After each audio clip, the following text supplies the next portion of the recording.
In this video, we will be tasting and talking about batch 91 of the EcoCha Tea Club, an award-winning Alishan Jin Xuan Oolong Tea.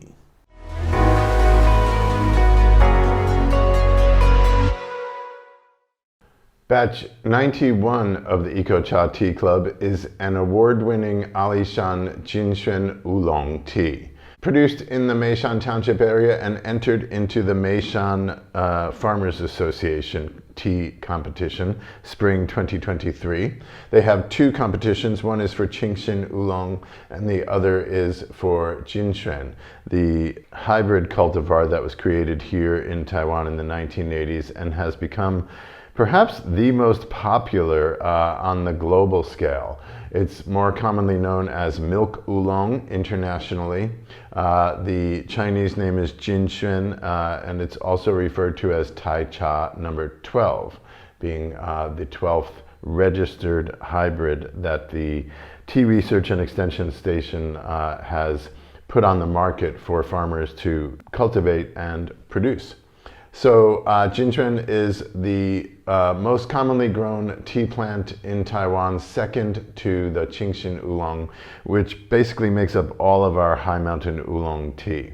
If the cultivar is not specified, then you can pretty much assume that it is Qing Xin Oolong if it's grown above 1,000 meters, particularly, especially if it's grown over 1,300 meters, because not much is grown other than Qing Xin Oolong at that elevation. Mostly because the real estate is dear and Qing Xin Oolong demands a higher price. Jin Xuan can grow at higher elevations, but Qing Xin Oolong overrules that in terms of the market demand.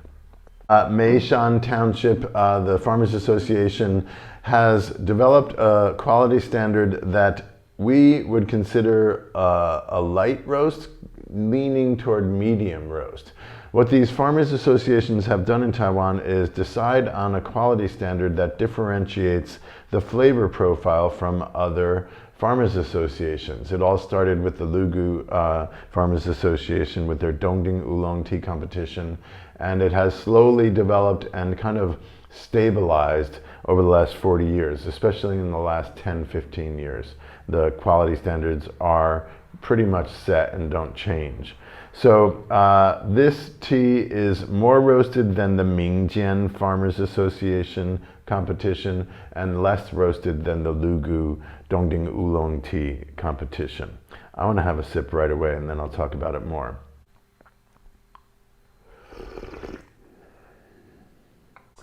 What I personally appreciate most about this level of roast is that you kind of get the best of both worlds. You get a very noticeable pastry character coming from the roasting results, but it remains fresh. There's a lot of freshness and vibrance in the flavor profile as well.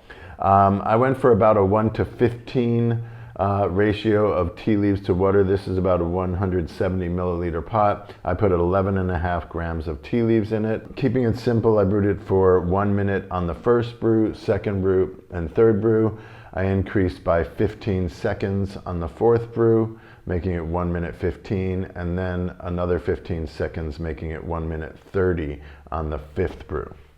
The Jin Xuan leaves were chosen by the biggest and most successful competition player we know and entered into this competition and received gold medal award. The Meishan Farmers Association is the second largest oolong tea competition in Taiwan.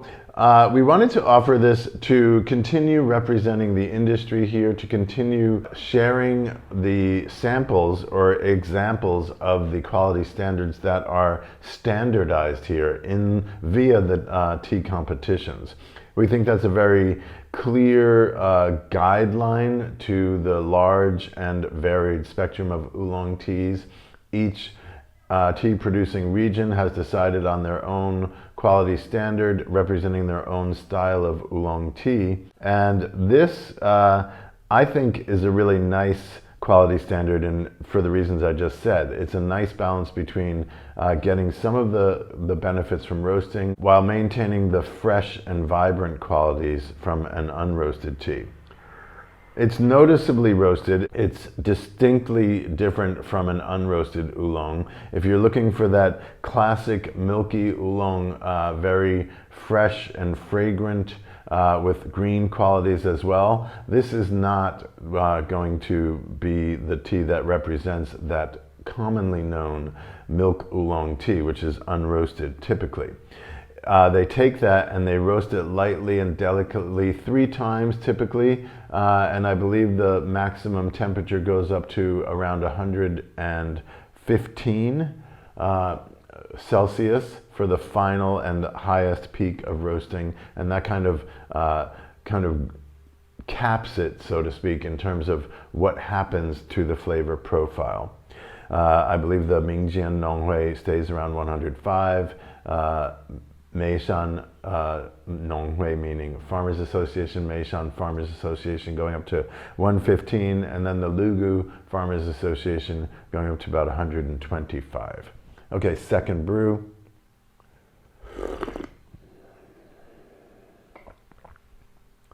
The aroma coming off the brewed leaves is a nutty, toasted grains, sweet, but not so sweet. You don't get really fruity so much. It's more of a grains and nuts with a little bit of toasty aspect to it, and a little bit of caramelized aromatic note in there, but not very sweet, just a little bit.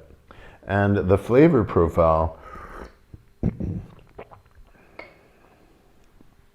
yeah, this time I'm getting a particularly fresh quality through this brew, which is really nice. It's not just the roasted character. You're getting some of the fresh oolong leaves, which we'll stop and look at the brewed leaves especially. They're definitely mostly green, and what happens with this level of roast is it just kind of turns the leaves a little bit paler green. Not so deep foresty green, but a little bit more of a just a toward yellow, but not even close to yellow. And the oxidation is light. I don't see any significant reddening on the stems or the edges of the leaves. So it's just a little bit more than a High Mountain tea would be oxidized in order to accommodate this level of roasting. Very uniform in its coloration. So we're dealing with just a little bit more processing on the oxidation level, and then significant but still delicate and relatively light roasting. Okay, third brew. The first and second were very similar. I just noticed, I'm probably talking too much that I didn't notice it before, a nice smooth, very viscous quality to it. Yeah, it's there in the second brew also. It has enough of a bitter aspect to it to just make everything pop and bounce kind of in your mouth. But the mouthfeel is very smooth and thick. I think the roasting not only takes down the very green, floral, perhaps vegetal notes and brings them into a pastry profile, a little bit of savory herb aspect to it. But it also gives the tea a substance. It brings a thicker quality to the actual soup, so to speak. I'm kind of enthralled with this very integrated combination of fresh and toasted and just enough bitter and astringent to make it just your mouth. I'm literally salivating in the back of my mouth. It's that kind of stimulating quality to this tea.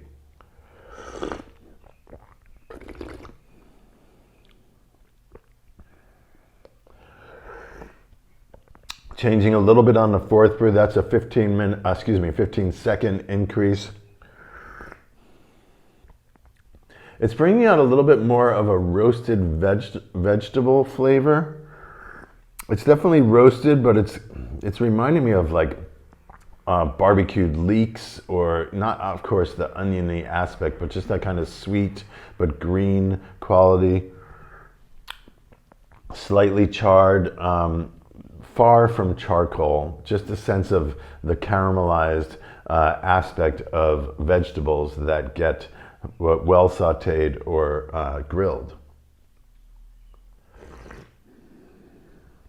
Holding out, the actual flavor seems to maintain itself, just changing a little bit toward from the nutty into a little bit more of a vegetal zone. I find it very satisfying. As I personally get older, I tend to like these roasted qualities more and more, but it also has to do with being an avid, I'll put it, tea drinker. You could go hardcore tea drinker if you want. People who drink a lot of tea every day for years and years, decades on end, the fresh green High Mountain tea becomes less enthralling. We want something a little bit more substance, a little bit easier on our stomach, something that doesn't tire quickly with its so fresh and so vibrant profiles. A little bit more substance, a little bit more mellowing, a little bit more balance and integration in the overall character of the tea is what you find people in my age bracket and circle of friends, so to speak, here in Taiwan, appreciating more. But I have loved High Mountain tea for 30 years now, and it's what got me into drinking Taiwan tea. When I first tasted Shanlinshi High Mountain Oolong in the early 90s, I was immediately hooked and never turned back, so to speak.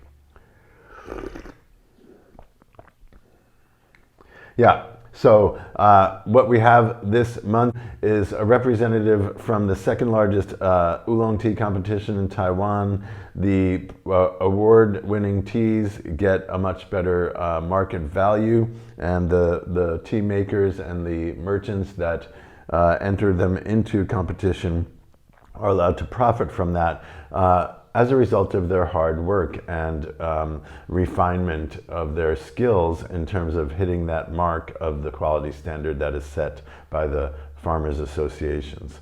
So there we have it. Award-winning Alishan Jin Xuan Oolong Tea from spring 2023.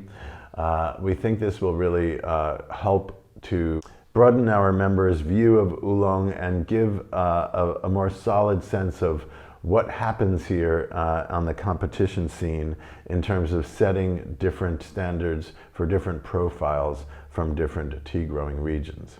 Thanks for being with us. We'll see you soon.